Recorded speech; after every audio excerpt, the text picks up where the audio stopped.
So the number one predictor of long-term happiness, it isn't wealth or success, right? It's the quality of our relationships. So tell me this, why in a world where we can connect instantly with anyone, anywhere, do we feel more lonelier than ever? Right? We can send a message across the world in seconds. But when was the last time you had a conversation that left you feeling understood, left you feel full? When was the last time you listened to someone without distractions, without waiting for your turn to speak? When was the last time you sat in silence, actually felt at peace, right? Instead of reaching for your phone to escape discomfort. Okay, we're not just losing connection with others, we're losing connection with ourselves. And the cost is far bigger than most people realise. Okay, because see, chronic loneliness, that has the same impact on your mortality as smoking 15 cigarettes a day. It's more dangerous than obesity. Can you get your head around that? Yeah, instead of facing this, we numb ourselves with shallow interactions, surface level conversations, and endless digital distractions. You know, I know this feeling firsthand, right? I spent years, and I mean years, trapped in my own mind, disconnected from myself, but not just me, from everyone around me, right? I constantly was looking to escape who I was. I could not sit in my own company for 2 seconds. I had to be distracted in some type of way. This is what took me down the roads of drugs and alcohol. Okay, so, if you feel like something is missing, like life has become, robotic, mechanical, and just uninspiring, believe you me, you're not imagining it. There is something missing, right? And it really starts with rediscovering what real connection actually means. Okay, I'm LJ, and today I want to talk about the art of conversation. Okay, the crisis of disconnection, and more importantly, how we can get back what truly matters. Okay, because we live in a world that values efficiency over depth. Right? It's easier to send an LOL than it is to share that real moment of laughter. Right? It's easier to scroll through highlights of someone's life than to ask, how are you doing?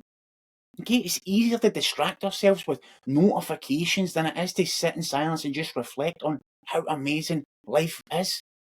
Okay, we fear vulnerability, so we stick to small talk. And I know that I did, right? And this was the whole part of me coming out to who I was to be authentically myself. Okay, we fear discomfort, so we escape any distraction. Okay, but connection, it's not just about words. It's actually much deeper than that. It's about presence. It's about energy. It's about authenticity. Okay, and this was the whole reason that I came on this journey, because I spent a year in isolation, and I'd done that, and it wasn't a conscious choice at the time, but this is how it unfolded for me. I had to get to know who I was. I had to be authentically myself. Okay, because and this time, I've found out so many different things about, who I am as a person, right? And when you have these in-person interactions, that releases oxytocin, okay? And that's the hormone responsible for building trust, right? And bonding, okay? And this doesn't happen the same way through social media or WhatsApp or texting, right? Because 93% of communication, I think it's 93, but 93% of communication is non-verbal. Body language, tone of voice, micro expressions. So when we replace real conversation with text and emojis, we strip away the emotional depth. Okay? We end up misunderstanding. How many times have you sent a message or received a message and you've thought, oh, that was nasty? Or for me, I used to send messages and they would they would sound not like how I wanted to get them across, but maybe would sound a bit abrupt because I was never good at text messaging. So I was never good at, expressing how I felt. But that wouldn't happen if I was talking to someone, especially if it's face to face. Okay, and the worst part of all this is it's going unchecked, right? We don't even notice this is happening. Okay, because you cannot connect with others until you truly connect with yourself. It's the same as, what they say, you can't love others unless you love yourself. You can't trust others unless you trust yourself. Okay? You can't build deep connection with others if you don't know who you are. Right? For 40 odd years, I thought I knew who I was. I definitely did not. Right? I was fitting the mold for other people. Okay? Because most people search for the tribe before they've even figured out, who they are themselves, before they've even figured out their own mind. So That's what I done. I was portraying myself to be this person, so I was attracting these people, and I was wondering why they weren't aligned, because that's what the energy that I was putting out. Because how can you expect to find like-minded people when you don't know what's truly important to yourself? How can you have deep conversations when you're afraid to be honest with who you are? Right? And there's this thing called psychological identity theory, right? So our sense of self is shaped by external influences, right? Our upbringing, society, social culture. Okay, most people never stop to question these influences, right? We inherit all these beliefs and everything, and we never question them. We live by them. Okay, we live life that has been handed to us rather than a life of choice. And I discussed this on a previous video. Okay, because see, without self-reflection, and I mean, for me, I had to have some deep self-reflection. Okay, because without self-reflection, you don't just lose yourself, within the distractions. Okay, you also lose your sense of direction. You lose your ability to connect in a meaningful way, and people can sense this. Human beings are amazing. We understand things unconsciously that we don't consciously know. So if you want to really reconnect with yourself, you need to ask yourself some deeper questions, right? What is it I actually believe? What do I believe? Not what have I been told to believe, but what do I believe? Okay? What truly excites me? Not what society says should excite me. Okay? What kind of life do I want? What kind of life do I choose to live? Not one that I've been conditioned to accept. Okay? Until you answer those questions, you will feel disconnected because you won't be living your authentic life. You'll be living a version that someone else is painted for you. Right? It's about building real connections with yourself. Okay, if you want deep, meaningful relationships, you have to break the cycle. You have to turn down the noise, right? And that starts with stop just mindlessly scrolling social media. Okay, that's not real connection. Spend some time meditation in silence in nature. Just you and your thoughts. Allow yourself to feel. Okay, and learn to sit in that discomfort instead of constantly numbing yourself with distractions. Right, and this is so important because people think of addiction as just drugs and alcohol. No, addiction's a much broader scope, right? See, what happens is, see when people drink, I'll give you my example for example, alcohol. Okay, when you drink alcohol, it reduces the grey brain matter in your brain, right? And this is the areas that's linked to emotional regulation and decision making. Now, when you're constantly, on the phone, numbing yourself, okay, the excessive phone use also reduces the grey brain matter. So it's just doing the same things as addiction to alcohol or drugs or whatever.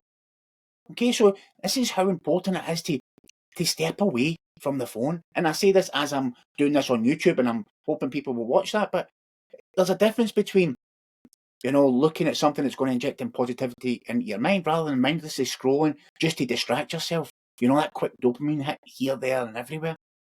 Right? It's time to start speaking your truth. Stop saying what you think people want you to hear and say what you actually mean. Stop agreeing just to fit in.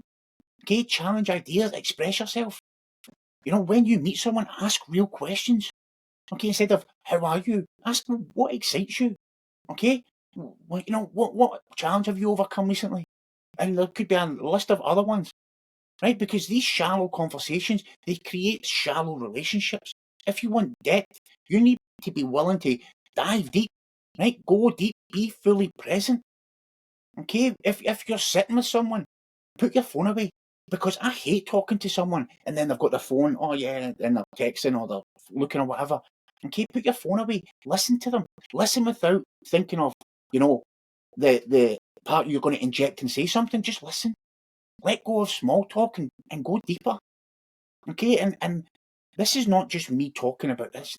Neuroscientists, they've discovered so many different things, but deep listening activates mirror neurons, which then creates a sense of emotional connection and an understanding. Right? So what happens when we don't listen? When real connection fades? Right? This cost isn't just social. Okay, it's much deeper than that. It affects your well-being, your self-worth, and your mental health.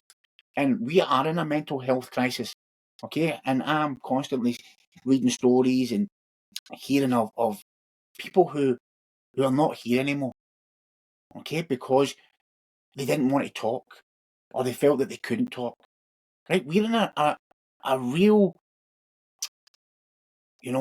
difficult place when it comes to connection, okay? Because when we lose real connection, our mental health suffers, right? We are in, a time where loneliness is rife, right? And see, chronic loneliness, that increases cortisol levels, which is your stress levels, right? Which then weakens your immune system and then like raises the risk of anxiety and depression, right? And anxiety is something that plagued me for many years. I had social anxiety disorder and I had depression. But if I look back at my life and I think, no wonder I had it, because I was constantly distracted all the time. Now, the average person, they unlock their phone 150 times per day and spend more than 7 hours a day on screens, right? This just keeps your mind at a state of hyperstimulation, constantly making it hard to focus, relax, or be present. Especially if you've got children and you're sitting there on the phone when they're trying to communicate with you. That's a bad example, okay? Because, what about if you don't have your phone on you? I bet you, if you don't, you feel anxious. Oh no, where is it? Where is it? This is because your brain has been trained to crave stimulation. It is just like an addiction, okay? It's just like an addiction. And there's been multiple studies, right, about this, but the one that I referenced at the beginning of this, which is the number one predictor of long-term happiness isn't wealth or success. That was done over an 80-year period, and I think it was a Harvard study, right? And that was done over an 80-year period. So that just shows you that, that people, we are chasing the wrong things. Wealth and success isn't what you should be chasing. It should be the depth of the relationships, real relationships. But instead of sharing our real selves, we create a version of who we think people will accept.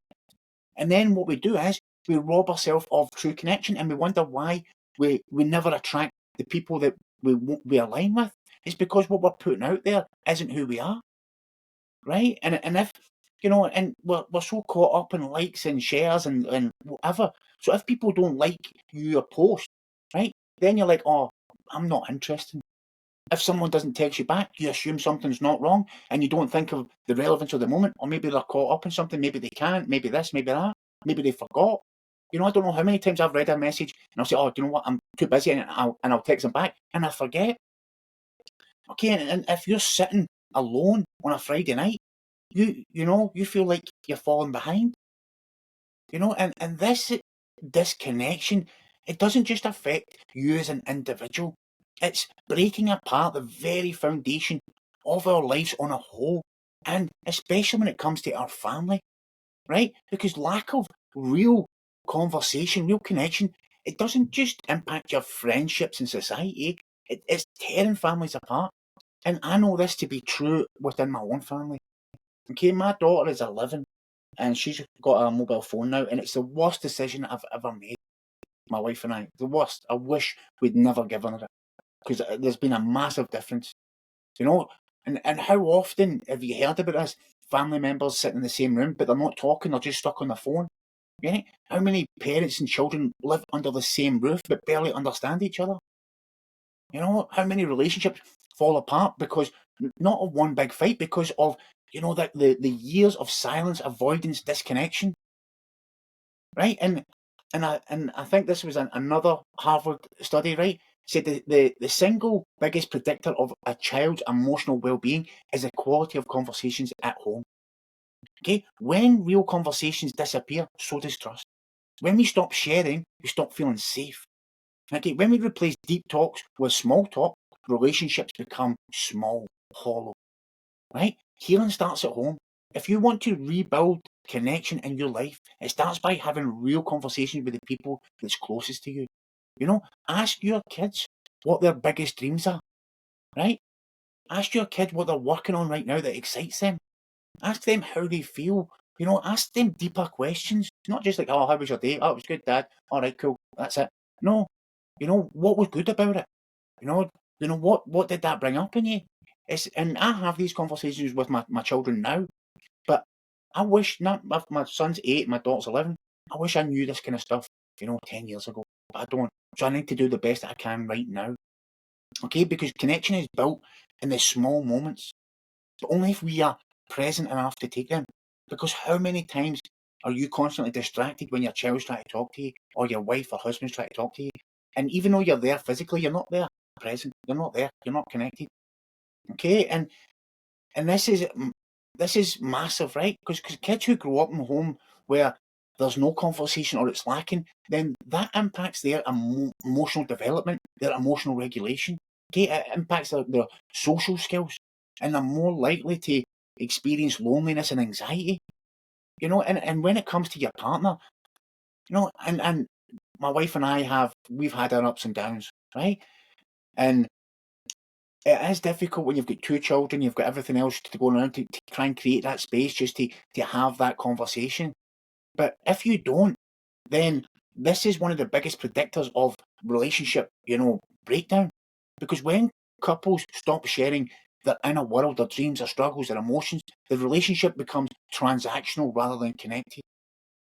Okay? And this is why it's so important to create that space, where everybody feels heard, feels seen, feels like they're part of this, the family, right?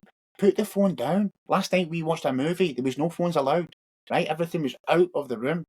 Okay, we watched The Sandlot, kids. Great family movie. Okay, give your family the presence they deserve, right? Ask meaningful questions. Just go beyond the how was your day, right? What made you feel proud today? What's something that excites you? Okay, because it's so important, right? And why is it so important? Okay, because loneliness, it cuts so deep, right? Connection isn't just a social need. It's much deeper than that. It's a spiritual need, because at our core, we are not meant to be separate. We are all part of the one collective consciousness, right? And the reason that loneliness feels painful is because separation is an illusion. At the deepest level, and I don't know, care if you believe me or not, we are all connected. Okay, you can go and study, all the ancient tribes and spiritual traditions, but every ancient spiritual tradition, from Buddhism to the indigenous wisdom, teaches that we are not isolated individuals, but we are part of a greater whole, a greater consciousness. The more disconnected we become from each other, the more that we suffer. The more isolated we become, the more we lose our sense of purpose. Right? And that's for me. See, for when addiction, I knew when I was going into my spiral, because I would start to isolate myself from people, because I knew that they would pick up on the signs, and then it would start to creep back in. But now I understand it deeper, because I was suffering inside and I was trying to escape myself. That's why the addiction came. The addiction wasn't the problem. The problem was deeper, and that's what I had to uncover. Okay? And, and this is when it comes to our sense of purpose. Science backs this up, right? Quantum physics, says that everything in the universe is connected on an energetic level. So I believe we all have a sense of purpose here. We might not understand what it is, but you'll never understand if you don't explore yourself and who you are. We're not meant to function as isolated individual beings. We are wired for oneness, for cooperation, for shared growth. This is why, people who find a strong community and purpose, they live longer and experience greater fulfillment. This is why I'm trying to build this community. It's why deep conversations heal. It's why being seen and understood by other humans transforms us. Okay, if we want to return to wholeness, we have to break free from the illusion of separation. We have to stop seeing others as competitors, threats, or strangers, and start seeing them as a reflection of ourselves. Because true connection isn't social, it's spiritual. It's a realization at your core that we are all one. Right? I was so bad in the past for judging people, for looking at other people separately. Now, see if I catch any part of me going to that way of thinking, I catch it quickly. And I put myself in that person's shoes, because I am that person. Okay, in the moment you realise that we are all one, and that if I help you, I'm helping myself. If I love you, I'm loving myself. Okay, but that also goes in the reverse. If I judge you, I'm judging myself. If I hate on you, I'm hating on myself. Okay, this is the path back to oneness. Okay, so if you have been feeling disconnected, like something's missing. Listen, it's not your fault. This is the way society has designed it. It wants to keep us separate because together we are too strong. So if you want deep conversations, you're the one that's going to have to initiate them. Have the courage to go deep. And see, when you start to go deep, you'll encourage other people to go deep. Okay, if you want meaningful relationships, have the courage to be real. Be yourself. You know, nobody's perfect. Okay, but you are perfect just as you are. Right? Because when you reconnect with yourself, the right people will find you. Right? It's about breaking free from distractions, seeking real conversation, and embracing oneness. Embracing who you are on a deeper level and loving yourself. And when you do that, you will discover what life is all about. Okay? You will have a true meaning of life. So, drop a comment below. What's one thing you'll do today to reconnect with yourself or other people? Let's start bringing real connection back. Okay? And if this resonated with you and you got anything from this, please subscribe to the channel and let's come together and go on this journey together and create magic. Okay? Have a great day. I love you guys. I've got another video for you here, or it might be here. I'm not sure. But have a great day. Much love. Take care.